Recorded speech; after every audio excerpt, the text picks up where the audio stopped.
Alhamdulillahirabbil alamin wa bihi nasta'in ala umurid dunya waddin wa sallallahu ala nabiyyina Muhammadin wa ala alihi wa man sara ala nahjihi wa kafa bihadihi ila yaumiddin. Amma ba'd. Kaum muslimin yang semoga dimuliakan Allah, yang sedang menyaksikan siaran langsung live dari Masjid Agung Assalam, Kota Lubuk Linggau. Alhamdulillah, pada hari ini kita diberikan kemudahan kembali untuk dapat melanjutkan kita ngaji kitab Safinah, sebuah kitab yang ditulis oleh penulis aslinya yang bernama Syekh Salim Samil Al-Hadrami rahimallah. Beliau menuliskan kitab ini mulai dari permasalahan tauhid hingga bab zakat. Adapun bab puasa itu dilanjutkan oleh Syekh Muhammad Nawawi Al-Jawi Al-Bantani, atau yang dikenal di negeri kita dengan Syekh Muhammad Nawawi Banten. Beliau menuliskan kitab puasa, menambahkannya di Safinah ini, dan beliau juga mensyarahnya dalam kitab beliau Kasifatus Syaja' fi Syarhi Safinatin Najah. Lalu untuk bab hajinya ditulis oleh Sayyid Muhammad Ali Ba'atiyah. Nah, kitab ini mempunyai beberapa syarah, di antaranya Kasifatus Syaja' yang disyarah oleh Syekh Muhammad Nawawi Banten. Lalu ada juga Ghayatul Muna yang disyarah ditulis oleh Muhammad Ali Ba'atiyah. Lalu ada lagi Nailur Raja ditulis oleh Sayyid Ahmad Umar Asyatiri, rahimahumullah wa hafizahullah ala Syekh Ba'atiyah. Pembahasan kitab Shaum atau fikih puasa pada hari ini, kita masuk ke perkataan penulis, yakni Syekh Muhammad Nawawi Banten, fima yujibu qada wal kafarah. Sebuah pembahasan dalam puasa, ada perkara yang apabila dilakukan dia akan mewajibkan atau menyebabkan orang yang berbuat tersebut terkena wajib qada dan kafarah. Jadi ada dua kewajiban, dia qada sekaligus dan juga kafarah. Kafarah ini adalah suatu ketentuan yang harus kita bayar tak kala kita melanggar sesuatu dari syariat ini. Apa itu? Kita baca, wa yajibu ma'al qada'i lis-shaumi al-kaffaratul 'uzma.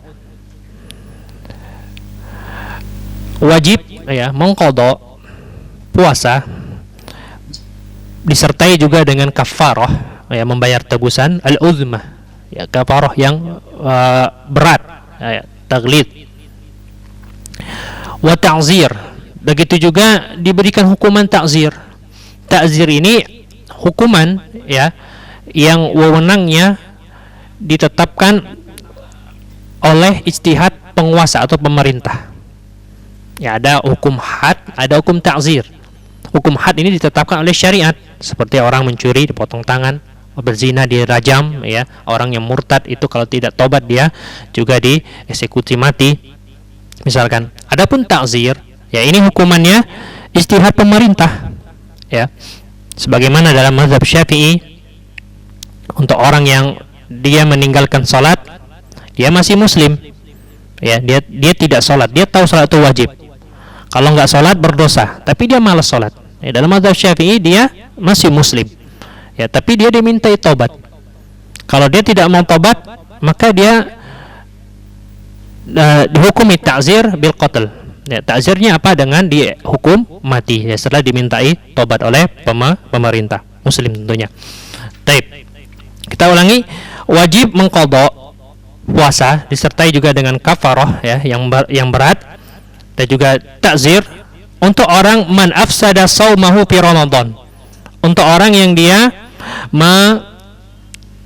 merusak atau membatalkan puasanya di bulan Ramadan, yauman kamilan, yang pada hari itu satu hari, dia lalui hari itu secara sempurna, tapi dia rusak puasanya dengan apa? Bijima'in tamin athimi bihi lis-shaum, dengan jima, dengan hubungan intim, dengan bersetubuh, ya, yang dia konsekuensinya kalau dia melakukan itu berdosa karena sebab puasanya, ya, dia rusak puasanya dengan hubungan intim.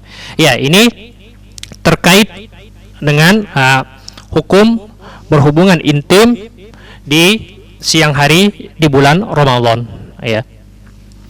Ini didasarkan hadis, ya. Kenapa dia wajib bayar kafaroh, sudah qadha bayar kafaroh lagi, ya, berdasarkan hadis sahih diriwayatkan oleh Abu Hurairah radhiyallahu anhu. Dia bercerita, bainama nahnu julusun 'inda Nabi sallallahu alaihi wasallam. Tak kala kami lagi duduk, ya, bersama Nabi Muhammad sallallahu alaihi wasallam. Ja'u rajulun, lalu datang seorang laki-laki, faqala ya Rasulullah halaktu. Laki-laki ini bilang, ya, langsung bilang sama Rasulullah, ya Rasulullah, aku binasa, ya, celaka aku. Qala malak, ada apa? Kata Rasulullah SAW. Qala waqa'tu ala imraati wa ana shaim. Aku tadi, ya, bersetubuh dengan istriku sedangkan aku lagi puasa. Ya, ini di Ramadan. Faqala Rasulullah sallallahu alaihi wasallam, maka Nabi Muhammad sallallahu alaihi wasallam, Rasulullah sallallahu alaihi wasallam mengatakan, hal tajidu raghabatan tu'tikuha? Apakah engkau mampu, ya, membebaskan seorang budak, ya, seorang hamba sahaya, ya, memerdekakannya dari status perbudakan? Qala la, kata orang tersebut, la, enggak mampu. Qala fa hal tastati'u an tasuma syahraini mutatabi'an? Kalau gitu puasa 2 bulan turut-turut, mampu tak? Qala la, tidak bisa juga ya wahai Rasulullah. Faqala hal tajidu it'ama sittina miskinan? Baik, kalau gitu kasih makan 60 orang miskin. Nah, qala la, kata orang tersebut, aku juga tidak mampu, ya. Disuruh bebaskan budak tidak mampu, disuruh puasa selama 2 bulan berturut-turut, itu juga tidak mampu. Yang terakhir kasih 60 orang miskin makan, itu juga tidak mampu dia. Famakasan Nabi sallallahu alaihi wasallam, lalu Nabi diam, ya. Fabainama nahnu ala zalika, tak kalah lagi diam tersebut, ya, para sahabat juga nunggu apa yang akan dilakukan oleh Rasulullah. Utiyan Nabi sallallahu alaihi wasallam bi'araqi fiha tamar, ya. Nabi didatangkan, ya, dengan satu arok, satu wadah kurma. Tak kala Nabi dibawakan kurma tersebut, kata Rasulullah SAW bersabda, aina sa'il, mana yang bertanya tadi, ya, orang yang bertanya tentang apa yang harus diperbuatnya kalau berhubungan intim, ya, sekala berpuasa.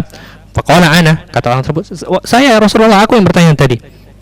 Qala khudha fatasaddaq bihi, ambil kurma ini, ya, sedekahkan, ya, dengan kurma ini, artinya kasih makan orang miskin dengan kurma ini.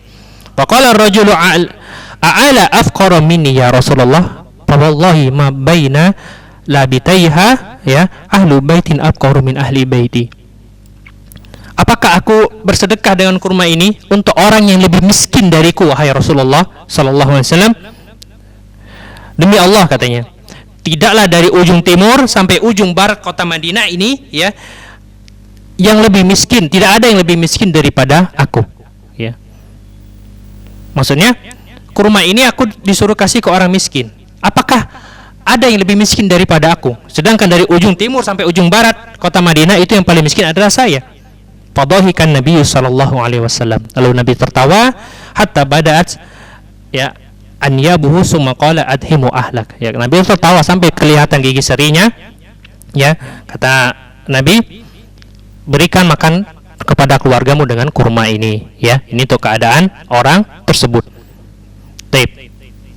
Dari hadis ini, ya, kita bisa mengambil faedah tentang hukum kafarah untuk orang yang melakukan hubungan intim di siang hari di bulan Ramadan, ya. Bahwasannya kafarahnya adalah yang pertama itu membebaskan budak. Kalau tidak mampu, baru puasa 2 bulan berturut-turut. Lalu yang ketiga, ya, kalau tidak mampu baru yang terakhir solusinya memberi makan 60 orang miskin. Baik. Di dalam syarahnya disebutkan jima ya, atau hubungan intim yang mewajibkan kafarah itu ada beberapa syarat. Ya, bahkan Syekh Muhammad Nawawi Banten menyebutkan 11 syarat. Ya, kita akan sebutkan beberapa syarat diantaranya ya.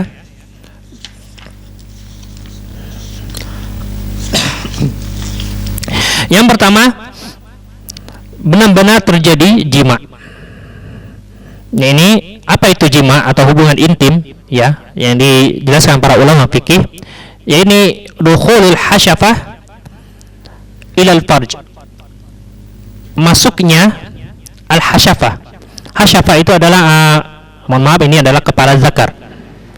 Masuknya kepala zakar ke dalam al farj, ke dalam lubang kemaluan. Itu dikatakan dengan jima ya. Kalau sudah masuk hasyafah, baru hasyafahnya saja itu sudah dikatakan al-jima. Taib. Ala sabili mubahin tabi'in. Baik dia dengan cara yang mubah ya, tabi'i, normal ya, atau haram, begitu juga dengan yang haram. Kalau yang normal ya hubungan intim seperti biasa ya, seperti tadi.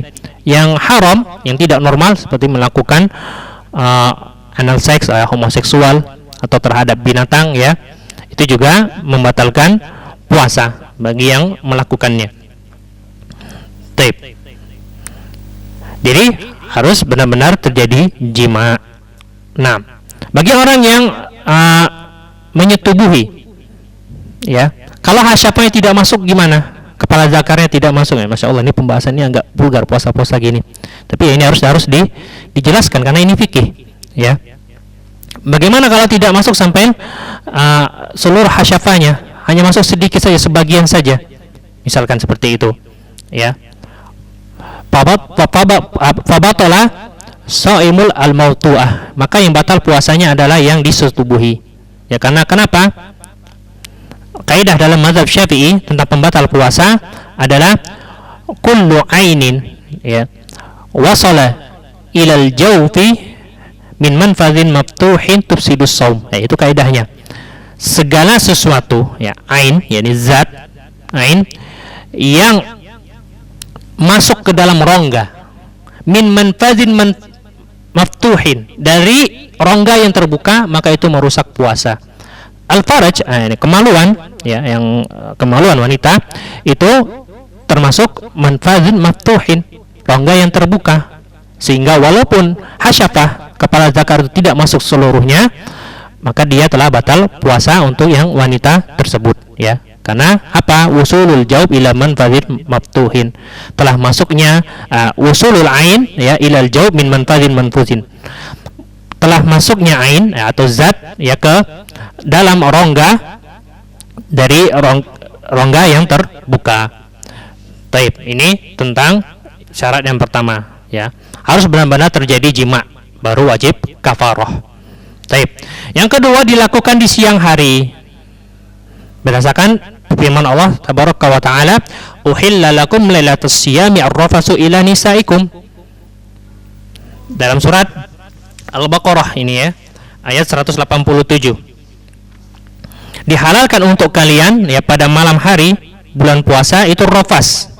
Rafas ini adalah perkataan yang dapat membangkitkan syahwat, membangkitkan gairah ya terhadap lawan jenis ya.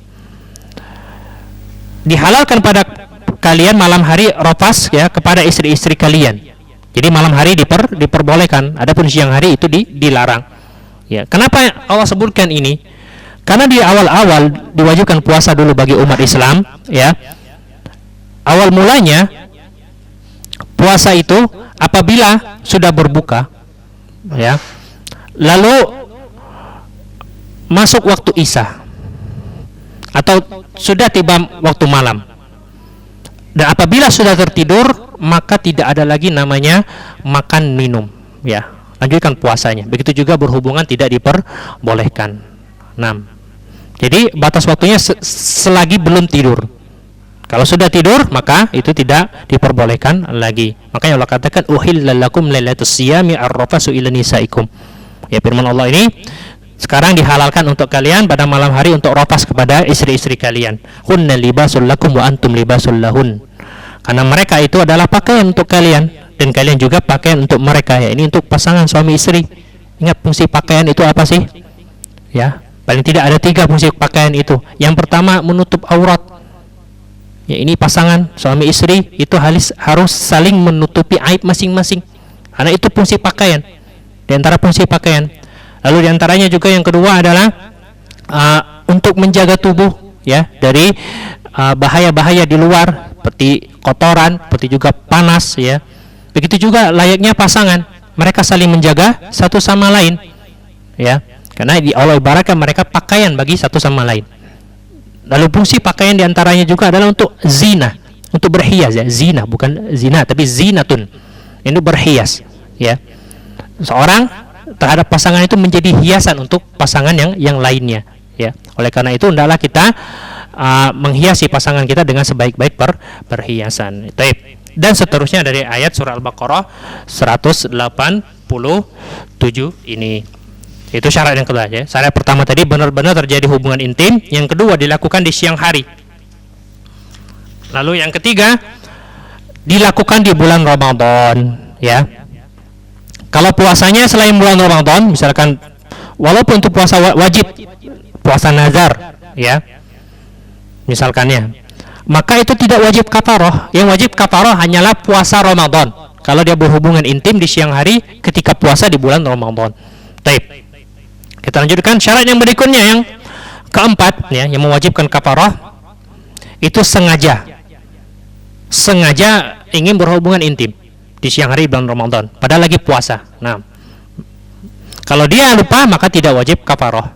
Ya, dia lupa ini Ramadan, ini lagi puasa ya, lalu dia berhubungan intim misalkan baru hari pertama Ramadan, kan masih lupa-lupa biasanya. Baik, maka kalau tidak sengaja atau dia lupa maka itu tidak wajib kafarah. Taib. Jima'nya terjadi di faraj, syarat yang kelima. Ya, baik di kubul ataupun di dubur. Ya, baik normal ataupun tidak normal seperti pada hewan. Lalu yang melakukannya adalah harus mukallaf, akil dan balik. Ya. Lalu juga yang ketujuh syaratnya adalah sudah tabyid niat pada malam hari. Ya, pada malam hari dia sudah tabyid niat ingin puasa pada hari tersebut. Ya, lalu dia lakukan hubungan intim. Maka dia wajib kafarah. Lalu yang terakhir konsekuensinya adalah dosa ya, dosa karena dia sudah berhubungan di bulan Ramadan. Taib. Apakah ada hubungan intim di siang hari bulan Ramadan yang tidak dosa? Ya. Jawabannya ada. Ya, inilah fikih. Bagaimana? Yang pertama tentunya dengan istri sendiri. Ya, dengan pasangan sah, bukan dengan istri orang atau dengan yang lain. Ini syarat yang pertama, wajib ini. Taib. Lalu yang kedua, ya, dia dalam keadaan safar atau dia dalam keadaan sakit, ya, yang memang dia mendapatkan uzur untuk tidak puasa pada hari tersebut, ya, dan dia melakukan jima pada siang hari, maka tidak berdosa dan tidak wajib kafaroh baginya. Nah, hanya wajib mengqadha saja. Karena kenapa? Karena orang safar ya, atau yang sakit itu diberi keringanan untuk tidak berpuasa ya. Ini yang tidak berdosa berhubungan intim di bulan Ramadan ya. Ketika sedang ada uzur, sedang tidak berpuasa ya. Dan juga dilakukan dengan pasangan sendiri. Baik. Di dalam Kasyifatus Syaja disebutkan yang wajib mengqadha ya itu hanya laki-lakinya saja. Adapun perempuannya wajib mengqadha, wajib bayar kafarah, yaitu laki-laki saja. Ya. Adapun perempuannya hanya mau wajib qadha ya. Jadi yang laki-laki suami kalau hubungan intim di siang hari bulan Ramadan dia wajib 2. Qadha ganti puasa di lain hari, yang kedua bayar kafarah tadi. Ya, sedangkan istri hanya diwajibkan baginya mengqadha saja. Ya, berdasarkan hadis tadi yang riwayat Bukhari Muslim tadi dari Abu Hurairah ya, yang diperintahkan membayar kafarah hanya laki-lakinya saja. Rasulullah tidak bertanya ya bagaimana istrimu juga ya, atau Rasulullah memerintahkan bagi istrimu juga wajib demikian, tidak, hanya untuk laki-laki itu saja yang diperintahkan. Baik. Ya, kita ulangi. Kafarahnya tadi adalah membebaskan budak. Ini yang pertama. Kalau tidak mampu, puasa 60 hari berturut-turut. Ini harus urutan, ya. Tidak mampu yang pertama, yang kedua. Tidak mampu yang berikutnya baru yang ketiga. Ya, yaitu membeli 60 makan orang miskin. Ya. Berapa kadarnya kasih makan tersebut? Ya, dijelaskan para ulama Syafi'iyah itu 1 mud. 1 mud. Segini 1 mud, ya. Ada bilangan mud, so, ya. Ini kalau kita terjemahkan itu ukuran dalam bentuk kail. Kail ini takaran, ya. Seperti kita ada liter namanya, ya kan? Itu juga mud dan so ini bentuknya apa? Ruang, ya, ruang dari suatu ukuran tersebut, ya. Berapa 1 so atau 1 mud ini, ya? Terjadi beberapa pendapat, ya. Kenapa terjadi perbedaan? Ketika kita konversikan so kepada kilogram, ya, kita sejatinya mengkonversikan, ya, satuan volume ke satuan massa. Ingat pelajaran fisika dulu, ya, volume dengan massa berat. Tentunya 1 liter beras itu tidak sama dengan 1 liter gandum. Nah, baik. Jadi intinya adalah memberikan makan 60 orang miskin tersebut adalah dengan 1 mud, 1/4 sok. Ya, 1 sok itu 4 mud. Berarti 1 mud 1/4 sok. Baik. Berapa kira-kira? Kita langsung saja. Kira-kira 1 kilo kurang 1/4. Ya, 1 kilo kurang 1/4. Kalau bahasa kita 7,5 matop. Seperti itu. Baik. Dan ini harus dibagikan kepada 60 orang miskin, dibagikan satu-satu. Ya. Adapun kalau dibagikan ke 1 orang miskin sebesar 60 mud, maka itu tidak sah. Jadi harus dikasihkan 60 orang. Ya, satu-satu. Nah, taib. Konsekuensinya kita sudah jelaskan tadi, ada kafarah, ada qadha. Pada hari itu dia harus ngapain? Yang pertama dia dosa, yang kedua jelas batal puasanya. Lalu yang ketiga, wajib baginya imsak. Ya, tidak makan, tidak minum sampai waktu maghrib. Wajib hukumnya. Beda dengan orang haid, nifas, ya lagi puasa, haid, nifas, maka imsak bagi orang haid nifas itu mustahab, dianjurkan, tidak wajib. Tapi bagi orang yang sengaja batal, apalagi berhubungan intim, ya, dia misalkan batalnya tidak dengan makan minum, batalnya dengan berhubungan intim, ya, maka wajib baginya tetap imsak, ya, tetap menahan diri dari segala pembatal sampai waktu maghrib. Walaupun dia belum makan, walaupun dia belum minum, walaupun batal puasanya, tapi tetap wajib imsak, ya. Karena dia telah melanggar kesucian bulan Ramadan. Lalu yang keempat, wajib qadha. Lalu yang kelima, ta'zir dari penguasa kalau tidak bertobat, ya. Harus diberikan ta'zir. Hukuman dari penguasa, dari pemerintah kalau dia tidak mau bertobat. Taib.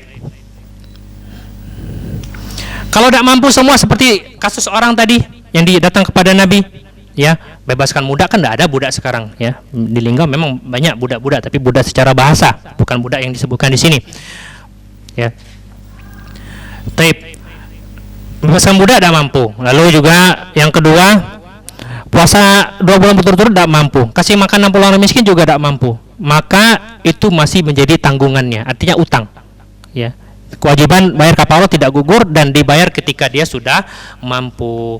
Taib, wallahu a'lam bishawab, ya. Ini mungkin pembahasan yang bisa kita bahas pada sore hari ini, ya.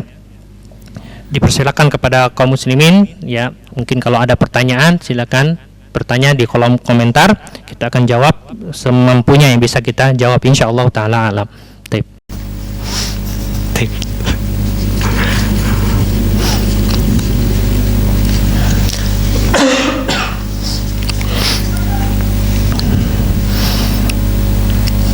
Alhamdulillah, wassalatu wassalamu ala rasulillah wa ala alihi wa ashabihi wa man wala wa la hawla wa la quwwata illa billah.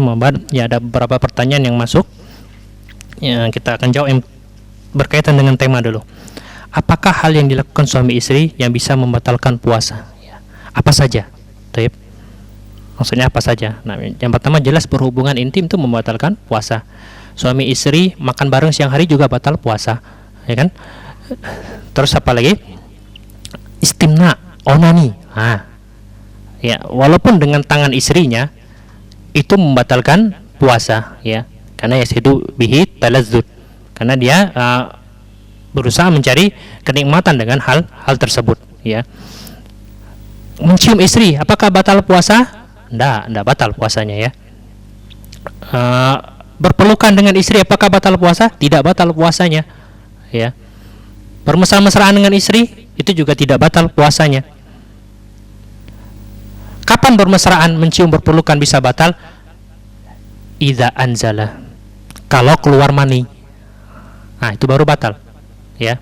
Ciuman dengan istri, berpelukan dengan istri, atau mesra-mesraan dengan istri, keluar maninya, itu batal, ya, menunjukkan bahwasannya dia menikmati, ya,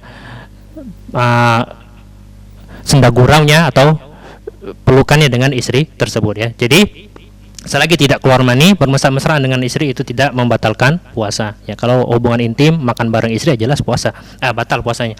Taib. Pertanyaan kedua, kenapa orang yang sedang dalam perjalanan tidak wajib puasa, ya, sedang safar, ya. Kita sudah jelaskan pada pertemuan yang lalu berapa kilometer safar itu, ya, dengan jarak kurang lebih, ya, 80 sampai 100 kilometer lebih. Itu baru dikatakan safar, ya. Kalau sekedar pergi ke Curup, ke Merasi itu tidak safar, ya, karena jaraknya dekat. Kenapa orang yang sedang dalam perjalanan tidak wajib berpuasa, ya? Ya, tidak wajib. Ada keringanan untuk baginya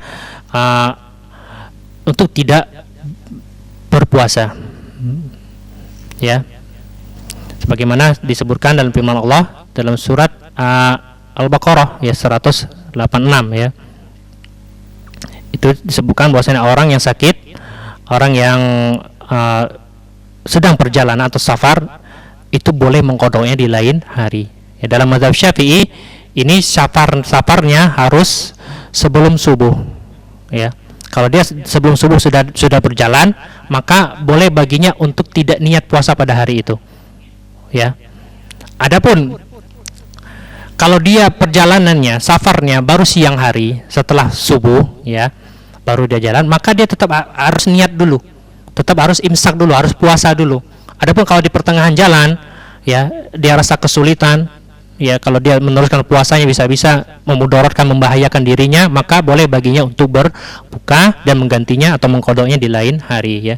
Sehingga orang yang sedang dalam perjalanan tidak wajib puasa, karena memang Allah sudah memberikan rukhsah, keringanan untuk orang yang sedang dalam perjalanan untuk tidak wajib berpuasa. Tapi apa hukum berbuka puasa dengan makanan yang diberikan oleh bank konvensional?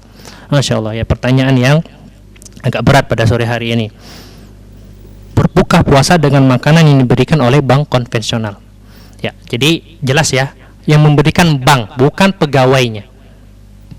Tapi bank. Kita tahu bersama bank konvensional ini tidak lepas dari amalia ribawi, ya, amalia riba yang diharamkan oleh Allah dan Rasulnya. Bahkan Allah memberikan ancaman keras, ya, untuk para pelaku riba. Taib. Kalau yang memberikan adalah bank, ya, jelas mereka dapat dari mana uang tersebut, maka tidak boleh kita mengambilnya, ya, karena mereka mendapatkannya dari hal-hal yang diharamkan oleh Allah Tabaraka wa Ta'ala. Adapun kalau yang kasih adalah pegawai, dari harta sang pegawai, beda, ya. Kalau yang kasih bank langsung diambil dari uang kas bank misalkan, dengan yang dari pegawai, ya, orang kerja di bank misalkan, dia kasih kita, tetangganya, menu buka puasa, ya, maka ini diperbolehkan. Kenapa berbeda, ya? Karena tak kala dia memberikan kepada kita, maka statusnya bukan lagi harta riba, tapi itu adalah hadiah, ya. Karena bisa jadi orang tersebut penghasilannya tidak hanya dari bank saja, dia punya bisnis lain misalkan, ya, sehingga tercampur hartanya antara hasil pekerjaan riba dengan harta yang halal. Nah, maka hukum asalnya diperbolehkan kalau dikasih oleh pegawainya, yang kerja di bank konvensional. Tapi kalau bank yang kasih itu tidak diperbolehkan, ya. Begitu juga hadiah-hadiah dari bank-bank konvensional. Taib. Wallahu a'lam bishawab. Udah, ya.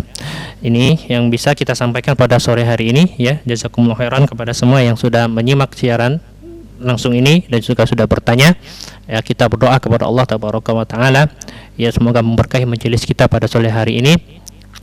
Allahumma Inna nas'alukal huda wat tuqa wal afafa wal ghina. Rabbana la tuzigh qulubana ba'da idh hadaitana wa hab lana min ladunka rahmah innaka antal wahhab. Rabbana atina fid dunya hasanah wa fil akhirati hasanah wa qina adzabannar Ya, wa akhiru da'wana alhamdulillahi rabbil alamin. Subhanakallahumma wa bihamdik, la ilaha illa anta, astaghfiruka wa atubu ilaik. Assalamualaikum warahmatullahi wabarakatuh.